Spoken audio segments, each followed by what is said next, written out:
त्या गोष्टी सगळं पाळमुळं सगळी स्वतः ते तर पिंपळगाव घोड्यापर्यंत आम्ही आलोय. तुमचं नाव कळलं आता या सगळ्या गोष्टीत. आपला 200 लिटरचा सेल सोडून कुठं कुठं गोठा कुठं आहे? पुण्यात आपण तिथून दूध घेत होतो सगळ्या गोष्टी. कुठून? तर आता जे गोडे फोनवरती पिंपळगाव? बोलणं झालं ना, हा बर त्यांच्याशी बोलणं, आपण ते तुमच्या हातात पॅकेट आहे ते जुनं पॅकेट आहे. त्याला झाले 8-10 दिवस झाले आपण ते दूध शिफ्ट केलेलं आहे. जे पण गोष्टी आहेत मी सगळे तुम्हाला रिपोर्ट सगळ्या गोष्टी तुम्हाला दाखवतो. मी आता पुण्यामध्ये ऑलरेडी ते नाही पिंपळगाव घोड्यामधून दुधाचं कलेक्शन कुठं होतं तुमचं? दुधाचं कलेक्शन तिकडचं होतं. हे मध्ये जसं तिकडच्या बातम्या सुरू झाल्या मी तिकडचं दूध बंद करून टाकलेलं आहे. तुमच्याकडे जे पॉलिथिन आहे त्याच्यावरती काय लिहिलेलं आहे जरा मला सांगा. नेक्टरच्या वरती काय लिहिलेलं आहे? बरं एक मिनिट ऐका ना. पिंपळगाव घोड्यामध्ये आणि तुम्ही म्हणले मांजरवाडीला गोठा आहे. मांजरवाडीला कुठे गोठा? आता ते त्यांचा होता ते मी तुम्हाला तेच सांगितलं की त्यांचा गोठा आहे. एक काम करा, मी तुम्हाला त्याचा नंबर शेअर करतो. तुम्ही त्यांच्याशी काय नाव आहे बोलून त्यांचं? घेणार आहे. काय नाव आहे? मी कोण आहे? मी को पॅकर आहे. बरं काय नाव आहे त्यांचं? काय नाव आहे? काय नाव आहे त्यांचं? काय? त्यांचं नाव काय? पाटील पाटील पाटील अतुल बाबूराव पाटील म्हणून नाव आहे. मांजरवाडीचे आपल्या मांजरवाडीचे नाहीत ते. मग मांजरवाडीला गोठा आहे म्हणले तुम्ही. अहो आता डायरेक्ट सूरज भाऊ तुम्ही पण अंदाज घ्या. जर सगळे तालुक्यात जर असे चालू करतात फोनवरती कोण कोणाला खरं बोलायला सांगा बरं.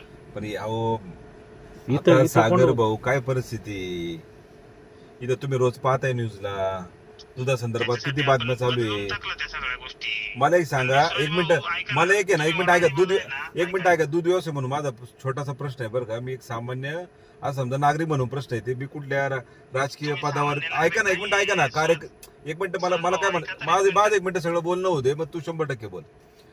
मग मी कुठल्या राजकीय पदावर किंवा कुठल्या राजकारणात किंवा काय समाजकारणात ते सगळं बाजूला ठेव. सामान्य नागरिक म्हणून माझा प्रश्न आहे तुम्ही हा दुधाचा व्यवसाय करता बरोबर. हा स्वच्छ पांढरा कॉलरचा व्यवसाय बरोबर. दुधाचा व्यवसाय हा काही दारूचा व्यवसाय नाही काही 2 नंबरचा व्यवसाय नाही. मग खरं सांगायला काय हरकत आहे. मगाशी म्हणले मांजरवाडीला गोठा आहे चला मांजरवाडीला गोठ्याला जाऊ आम्ही काय अडचण नाही. पिंपळगाव घोड्याला डेअरी आता पिंपळगाव घोड्याला आलोय. आता काय इथून पुढे कुठे जाऊ तुम्ही सांगा. अहो पण आम्ही 100-200 लिटर वाले तुम्ही जे मीन पालमुळे त्यांच्याकडे हात घातला तर बेटर होईल ना सूरज भाऊ मला असं वाटतंय. बरं ठीक आहे तुम्ही कळवा आम्हाला कोण आहे असं. हॅलो हा बरोबर. ते तुम्ही जे म्हणता ना पाळेमुळेवाले असे कोण आहे मग ती व्यक्ती तरी सांगा ना. कशाला लपवायचं आपण. आता आपण नाही बघा आपल्याकडे तर दूध होतं. लोकांच्या अन्नात विष नाही घालवायचं ना. मी म्हणतो तुम्हाला जर माहिती ना अशी मोठी लोक कोण आहे काय नाही जात तुम्ही जाऊ आपण जाऊ मुंडे साहेबांकडे चला तू करा मुंड्याकडे जाऊ. हे आपण नाही करायचं कोणी करायचं. आपण का लपवायचं अशा माणसांना. मी म्हणतो कोणी असू व्हाईट कॉलरवाले असू नेते असू पुढारी असू काही नाही फरक पडत.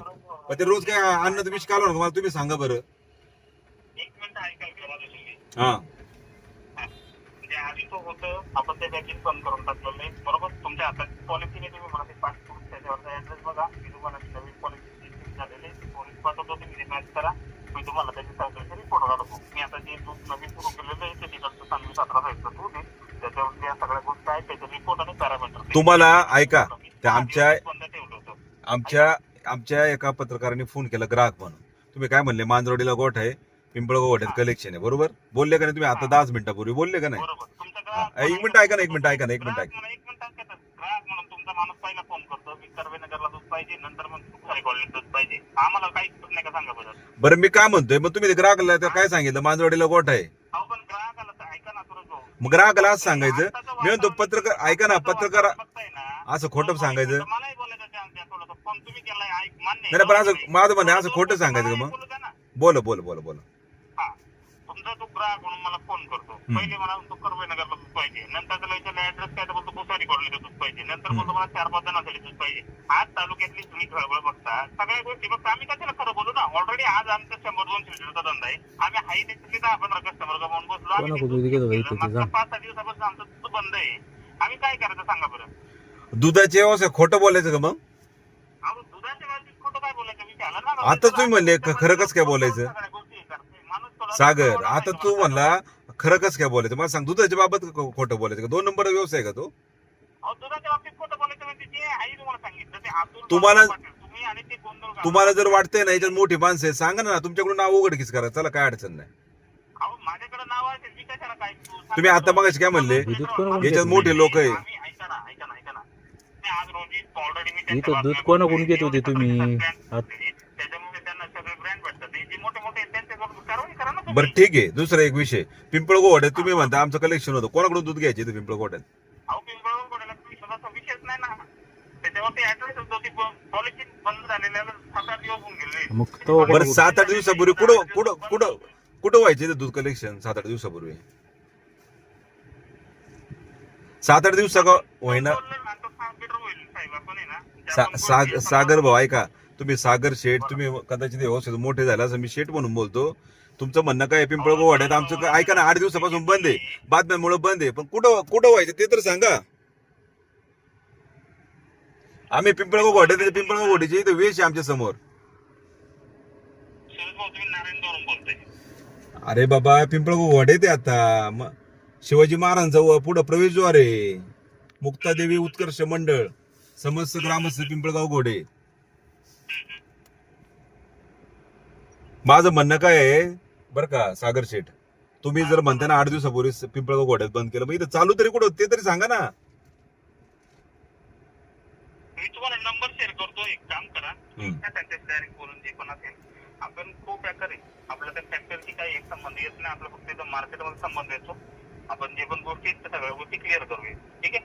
माझ्या मी ऐका, एक मिनिट सुरज, माझं म्हणणं ऐकून घ्या.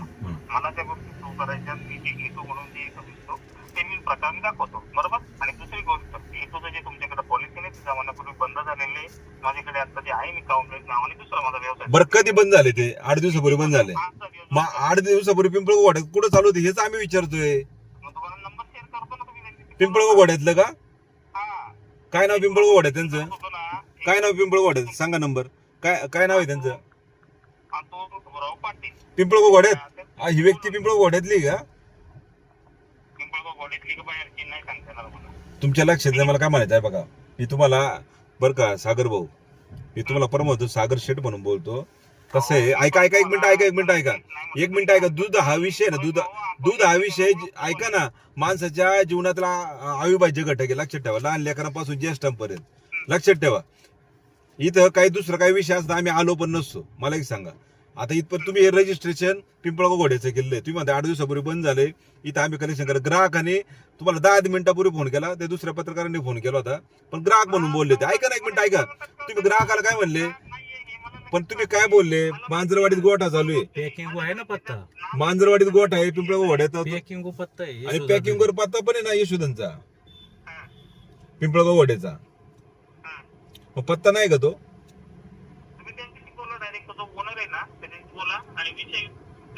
तुमचं म्हणणं आहे पिंपळगाव घोड्यात ही व्यक्ती आहे का? बोलतो आम्ही, काय अडचण नाही. पिंपळगाव घोड्यात आहे का ही व्यक्ती? आम्ही पिंपळगाव घोड्यात ग्रामपंचायत पैसे थांबतो, तुम्ही त्या व्यक्तीला पाठवा, चला, इथं काय हरकत नाही. चल, हे काय मला खरं